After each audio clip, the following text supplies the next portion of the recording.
going to tell you about why you should adopt a rescue animal. When my sister and I were little, we really wanted a dog. It was like the thing we wanted with our whole hearts forever and ever and ever.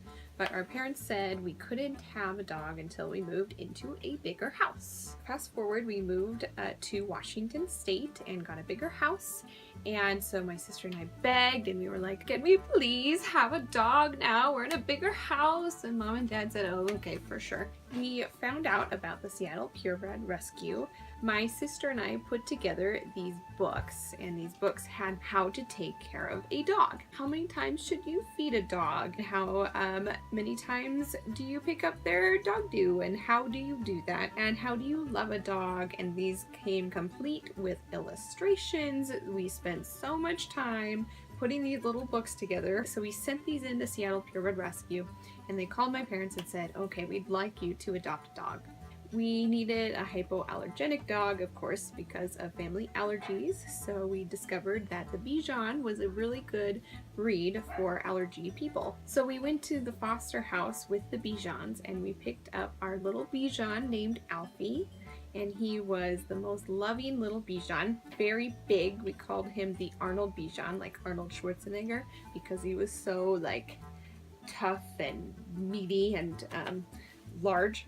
Turi and I, my sister and I, were in just bliss. Well, then my parents got a call, and it was the Seattle Purebred Rescue, and they were saying, you know, we have this Bichon that nobody wants, and we thought of you guys. We know that you already adopted a dog from us a few months ago, but we thought that you would be really good parents to this Bichon that no one is willing to take home. So of course it had to be a surprise. On Little Christmas Eve, which is December 23rd, my parents drove us all the way out past Seattle, probably an hour past Seattle, to this house. And they were saying, oh, we're gonna go pick up t-shirts for work. That's what we're doing. So we just need you to come for the ride because we don't have a babysitter. Then we drive up to this house, and out pops in the window all of these little Bichon faces, like the most adorable, fluffy, white, tiny Bichon faces in the window. And we just knew at that point, oh my gosh, we're getting a dog. We're so excited. And so we walk in,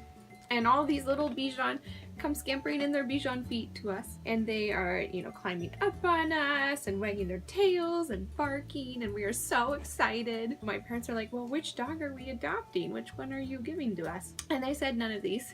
And we're like, what? And so we walk over into the corner, and there's this little tiny, you know, pathetic looking Bichon with the sad eyes and just terrified. His name was Zeus. He had little hot spots all over his body. He was clearly not happy and needed a lot of help. So we took him home, and it took a really long time for him to warm up to us, to not be scared of us as well as to other people. Eventually he got there, and he became the most loving, cuddly dog ever. And he became friends with Alfie, our first Bichon, and they were like the best of buds, inseparable. A couple years after that, Alfie got a really aggressive form of lymphoma, and we had to put him down, and that was probably the saddest day of my childhood. Everybody meet Magellan. When I was in high school, I had a voice teacher who had cats, and one of her cats got pregnant, and so she needed places for all these cats. So I came to my voice lesson with my mom. My mom made the mistake of going into the restroom where the cats were just to look at the cats, and of course she walked out and had a kitten in each hand, and we had to take them home with us. Magellan has a very funny personality. He likes to take long naps, and he likes,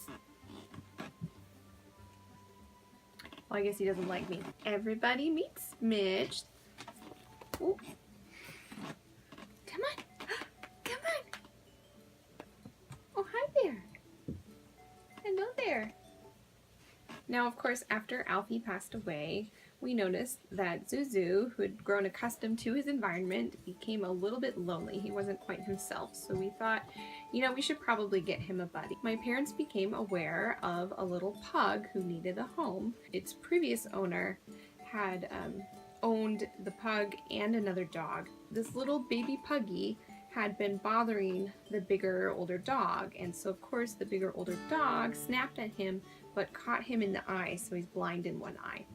and then the owner didn't want him anymore, this little baby puggy. Our very good family friend took in the little puggy. His name is Herbie the Love Pug. Yes, like the car, Herbie the Love Bug. And our friend was seeking a home for this puggy. Herbie is obviously not a baby puggy anymore. We came home from camp, my sister and I, to find Herbie and our family friend sitting on our deck, but he is very happy. Herbie likes to eat. Herbie will eat anything. Herbie will eat your homework. Herbie will eat the remote. Herbie will eat everything. Unfortunately, our little Zoomy passed away this past summer, but he was very old. He was about 17 years old, and he was happy and sprightly up until the end. After Zoomy passed away, we noticed that Herbie really kind of didn't know what to do with himself, and it became apparent that we really needed to find him a doggy buddy. We began our next search for our next little rescue dog. We found this local organization called the Chew organization in Gig Harbor. Come here, Fuzz! Come here! Come on, Fuzz! Come on! Hey, Fuzz! Fuzz! Fuzz, Fuzz, come here! Fuzz is a bit camera shy. Come on, Fuzz! Come on, Fuzz! We went to one of their adoption events and we fell in love with this scruffy looking little guy named Fuzz. He was not treated well in his previous home, so he was really scared of humans. So hence why he's not on camera today, because he's a bit camera shy, and we are still, he's still learning how to love the family, and eventually he will learn how to love the world after that.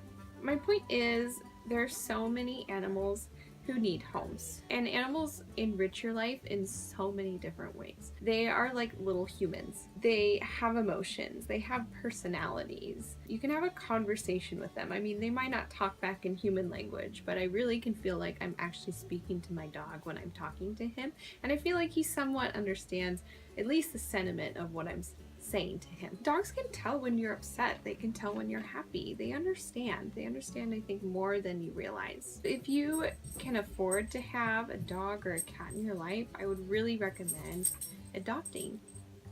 Hi, Fuzz. You come to join us again? Come here. Where'd your bone go? When I was doing my research about where we can adopt a dog locally, I learned a lot of really interesting facts about adoption. 7.6 million animals enter animal shelters every single year. 7.6. And that's just in the US. That's an amazing figure. And out of that 7.6 million animals every single year, 2.7 million are euthanized. That just breaks my heart. You know, I look at all the dogs we've had in our life. We've had 4 dogs and 2 cats in our lives who we've been so fortunate to adopt. Well, hi, Fuzz. You're back again. Come on. Come on up.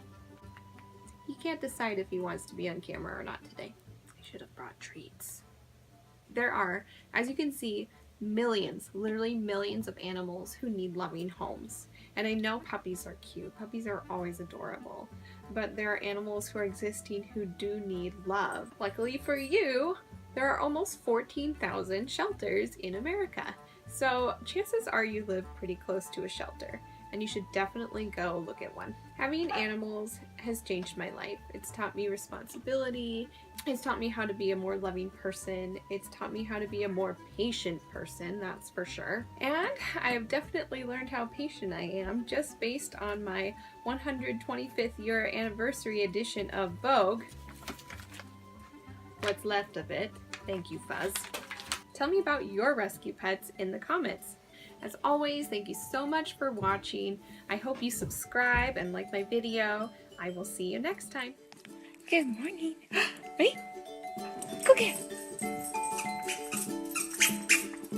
There you go.